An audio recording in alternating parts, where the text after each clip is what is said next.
Undeclared wars are commonplace. Tragically, our government engages in preemptive war, otherwise known as aggression, with no complaints from the American people. Sadly, we have become accustomed to living with the illegitimate use of force by government. To develop a truly free society, the issue of initiating force must be understood and rejected. What if sometimes, to love your country, you had to alter or abolish the government? What if Jefferson was right? What if that government is best which governs least? What if it is dangerous to be right when the government is wrong? What if it is better to perish fighting for freedom than to live as a slave? What if freedom's greatest hour of danger is now?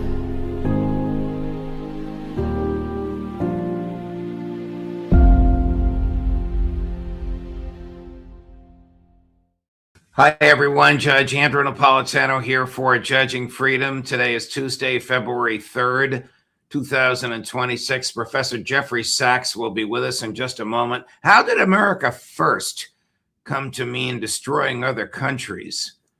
But first, this. Don't you just cringe when people say, "I told you so"? Sorry, I told you gold and silver would reap the benefits due to excessive money printing, inflation, and global uncertainty. It's here. It's happened. Gold and silver have reached all-time highs. Did you call Lear Capital and buy some? It's not too late. Experts are predicting higher prices ahead. Why? Nothing has changed. Geopolitical chaos, cost of living crises, and a weaker dollar are driving central banks to boost their gold reserves. Forecasts suggest gold could hit $6,000 an ounce and silver $200 an ounce. Even Morgan Stanley ditched the 60-40 rule for 60-20-20, putting 20% into precious metals. They're getting educated, and you should too. Call the best in the business and the people I trust. Lear Capital. Get their reports, get the facts, get some gold and silver. Tell them the judge sent you and get up to $20,000 in bonus gold or silver. Call 800-511-4620 or go to LearJudgeNap.com. Professor Sachs, welcome here, my dear friend. Thank you for accommodating our schedule. How did America first come to mean destroying other countries? Well, the destruction of other countries is a long-standing American tradition. It's just that Trump hasn't changed anything, and in recent months he's become rather unhinged, I would say. So America first didn't invent anything, and it didn't change anything. The U.S. has been engaged in wars of choice, especially Israel's wars of choice, and in regime change operations for decades. The CIA has been the most important, powerful agent of the U.S. Government. It has been a disaster time and again, in my view. One of the reasons why it gets away with disaster is that it's basically unaccountable. It just walks away from one disaster after another without anybody scrutinizing the CIA. CIA hasn't had a proper overview by the public and Congress since 1975, more than 50 years ago in the Church Committee. So what's happening is just a continuation of our politics. It's alarming. It's been a massive failure. It continues to be a massive failure. It's very heavily driven by the Zionist lobby when it comes to the Middle East. And we're on the verge of war with Iran because of all of this. And that could be another devastating mistake. What do you think Trump's strategy is, or that's the wrong word. What do you think Trump's goal? A sentence that says Trump's strategy is the wrong phrase. Right. There is no strategy. Because honestly, it's improvisation. But is it whatever Netanyahu wants? Is it the destruction and breakup of Iran? Of course, the goal of Netanyahu, not exactly a secret, going back 30 years, and it's exactly 30 years to 1996, when Netanyahu and his American and Israeli political advisors brought out a document that should be better understood and known, called Clean Break, which is a document essentially calling for Israeli hegemony over the Middle East, overthrowing any government that opposes Israel's control over the Palestinians. The goal from the start was, the mother lode from the start was overthrowing the Iranian government. And of course, the US has been party to one covert operation after another, assassinations, economic warfare, and last summer in June, the direct bombing of Iran. Remember how Trump chortled after the bombing that, well, this ended Iran's nuclear program. Now we hear, well, we have to go to war because there's a nuclear program. This is typical Trump nonsense in all directions. There's no consistency at all. But the one consistent point is that Netanyahu has been urging the United States to go to war with a powerful country with a lot of powerful friends in the most explosive region of the world. And that urging has been going on basically since the mid-1990s. And every year of that period, Netanyahu has said, Iran's about to get a nuclear bomb. That's been the non-stop patter.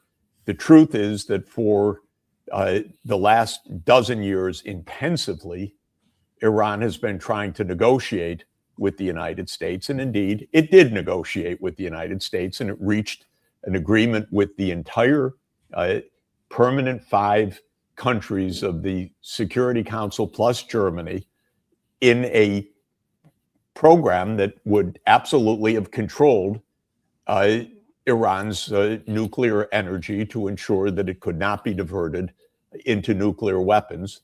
That was agreed. It was voted unanimously by the UN Security Council, Resolution 2231 in 2015. And Trump ripped it up when he came into office in the first term because Netanyahu told him to rip it up. So here we are. Trump says, you got to negotiate. They have negotiated. Last year, when they negotiated, he bombed them. So this is a really dark, dangerous, stupid, typically stupid game of the Israelis, and Trump is their agent. There's no space between what Netanyahu wants and what Trump delivers. Is Netanyahu fearful of an Iranian attack on Israel in response to an American attack on Iran? And if he is that a realistic fear? Well, he should be afraid, of course, but he's counting on the United States to go all in. So he's counting on a full-fledged war that would knock out Iran. This is delusional in my view, but Netanyahu's delusional. And he has a delusional partner, Trump. You know, Netanyahu was the one that told us how wonderful each of these wars would be. He came to Congress in the fall of 2002 to say, go to war with Iraq. It'll be the greatest thing you ever did.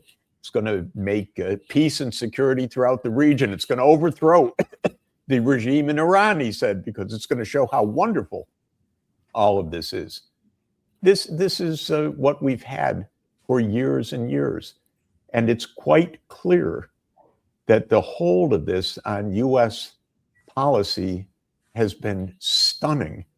And I think we're beginning to see the pieces put together with the Epstein file, because what we're seeing from the Epstein file is not even so much about the sex and the parties on the island, but about Epstein's network of influence across the Israeli government, the US government, the British government, on all sorts of issues, including these security issues.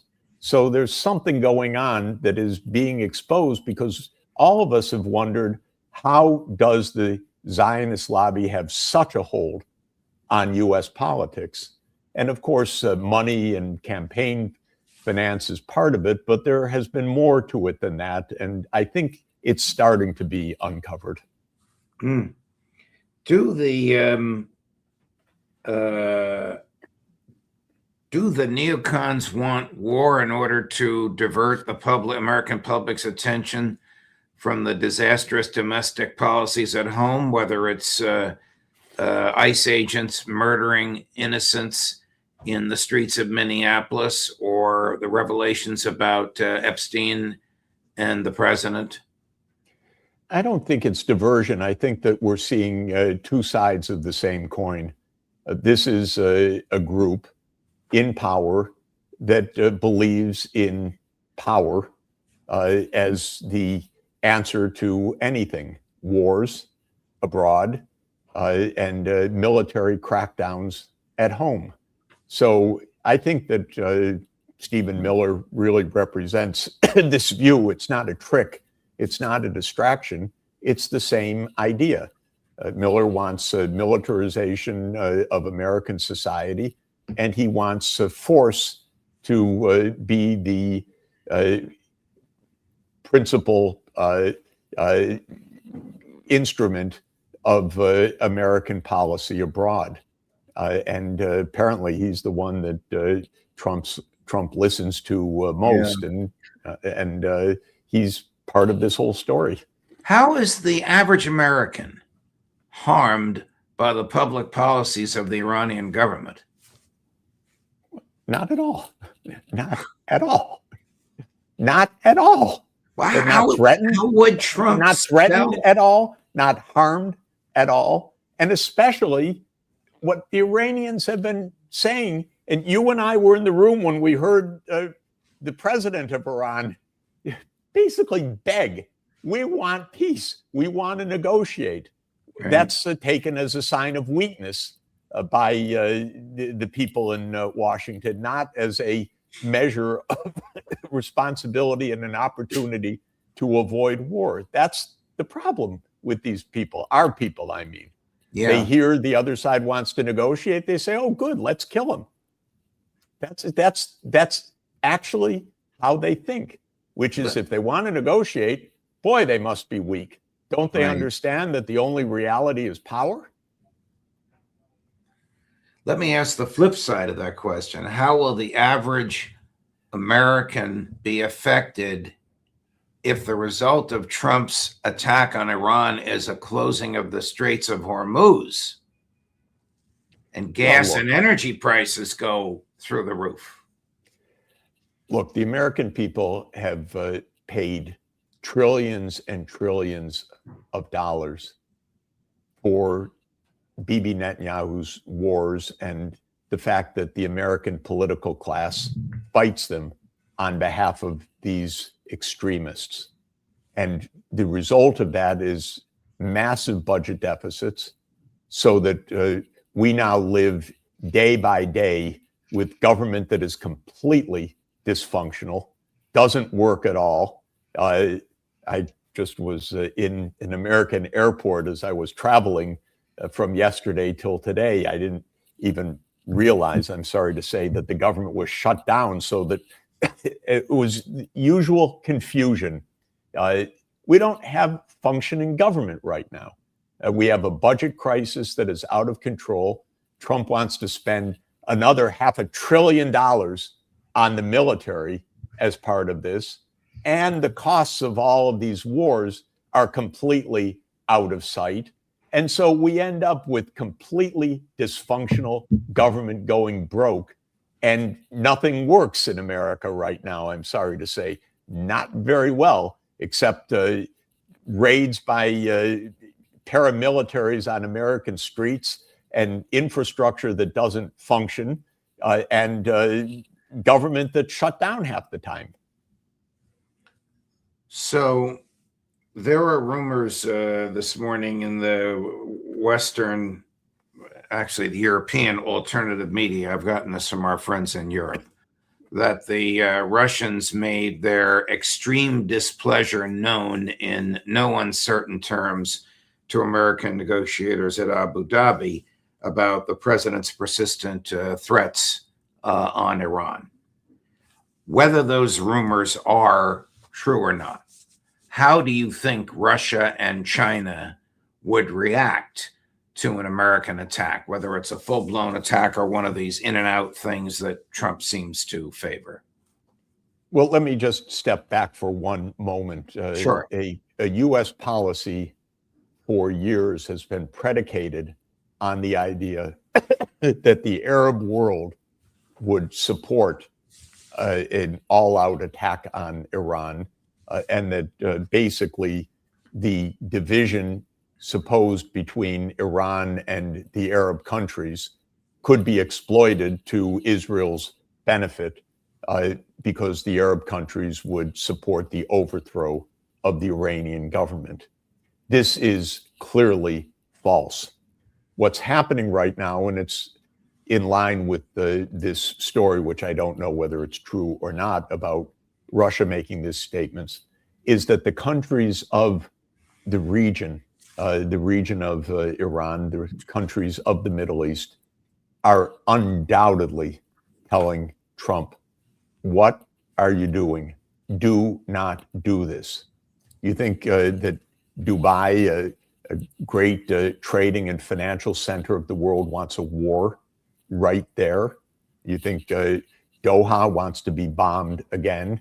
You think that Saudi Arabia's highest aspiration is a full-blown war in the Middle East, or that Turkey would support this?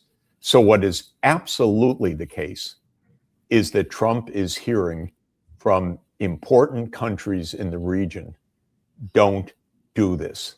Of course, he's hearing from his campaign paymasters, do it. But he's hearing from the Saudis, he's hearing from Turkey, from President Erdogan. He's hearing from throughout the Gulf region, don't do this. I'm sure that is causing some pause. The idea that he would be hearing this from President Putin makes perfect sense. I hope he's hearing it from President Putin. That wouldn't be a Russian threat to the United States. It would be the best possible advice that Russia could give to President Trump, which is don't step on this landmine. Don't cause a new explosion in the world right now. So this is why we're hanging in the balance. And there is clearly some last-ditch attempt at diplomacy to head off a war. People know that if the war comes, it's not going to be a 12-day affair. It's not going to be a 12-day affair. It's going to go on, and it's going to be extraordinarily dangerous, and it's going to escalate in a horrifying way. And so this is what people are trying to tell Trump. Whether he understands these things or not, I don't know. Now, it's interesting. Witkoff is in Israel today meeting Mossad and meeting Netanyahu. God knows whether he's getting instructions or maybe telling them that this isn't a good idea. Who knows what's really going on right now? We're not privy to this. Here's the pitiful sight of a United States senator begging the president of the United States to invade Iran. Don't tell me it's Lindsey. Oh, yes. Sorry to ruin your afternoon. No, you entertain us all because Lindsey Graham is the biggest fool in Washington. So let's see what he says. Number 5, Chris. If this regime falls, Hamas, Hezbollah, the Houthis, they all go. It'd be the biggest change since the fall of the Berlin Wall. But here's one thing I know. Donald Trump is Ronald Reagan plus in my mind. Venezuela, soon Cuba. The one thing you can't do as president, talk like Reagan and act like Obama. There's no deal to be done here. These people are not trustworthy. The protesters in the street are not protesting for a better nuclear deal. They're protesting for a better life. And if they win the day, we have a chance to have friends with the people of Iran. The Ayatollah will never be our friend. He's a religious Nazi. President Trump, you said help is on the way.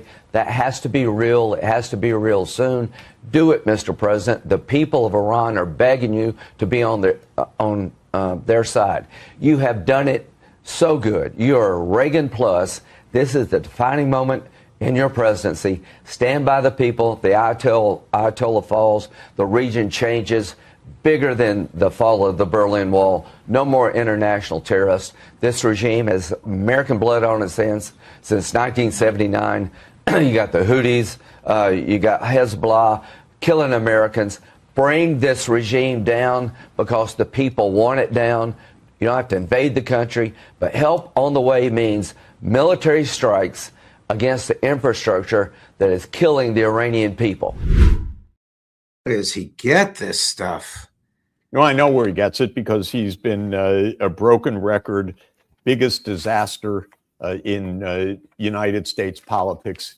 He's a fool, he's an idiot, and he's been wrong on everything. But let me mention one point, which we've discussed. He talks about the crackdowns on protests. The man's such an ignoramus, this senator, that he doesn't even listen or care to hear that it was the United States that brought those people out onto the streets by crushing the Iranian economy. And that's not Mr. Sachs saying so, that's Treasury Secretary Bessent saying so. And this is very important for people to understand. The United States and Israel are playing a game. The game is crush the Iranian economy, bring people out onto the streets, and then say, you see how terrible the Iranian government is. People are out on the streets protesting. It's a simple-minded, absolutely vicious game. And let me just read again what Bessent said, because people should listen to the actual words that these gangsters in our government use. Bessent said on January 20th, 2026 on Fox News, same show that we just saw Mr. Graham, President Trump ordered Treasury and our Office of Foreign Asset Control to put maximum pressure on Iran. And it's worked, because in December, their economy collapsed. We saw a major bank go under. The central bank has started to print money. There is a dollar shortage. They are not able to get imports. And this is why the people took to the streets. So this is economic statecraft. No shots fired. And things are moving in a very positive way here.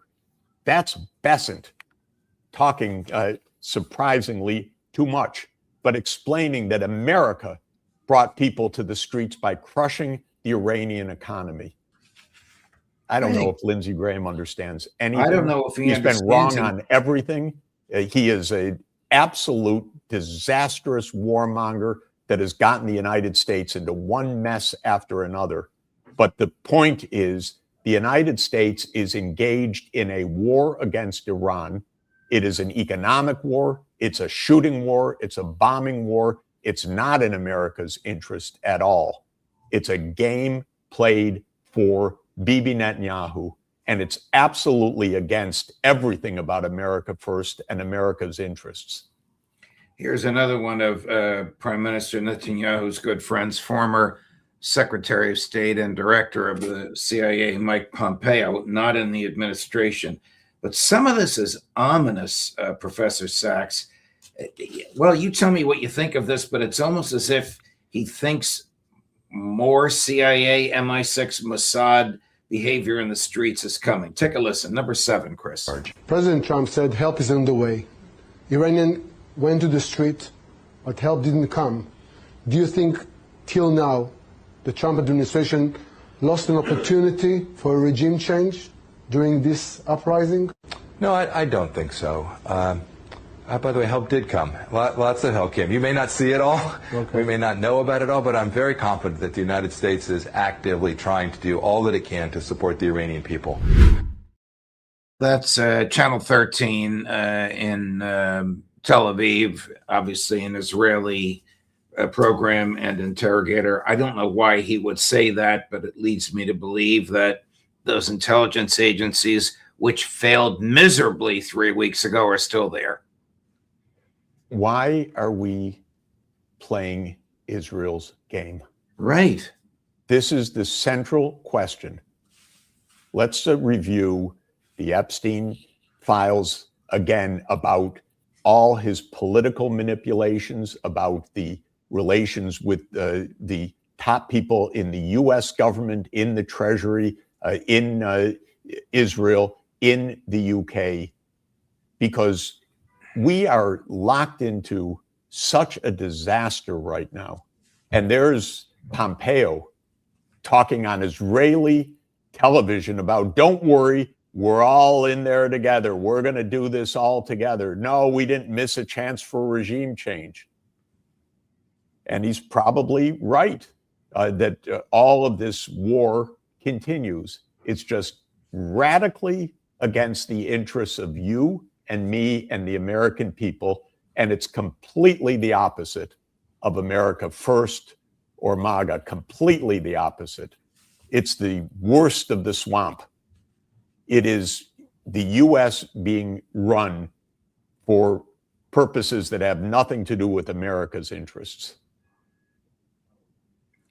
Very sad state of affairs, Professor And very Sachs. worrisome.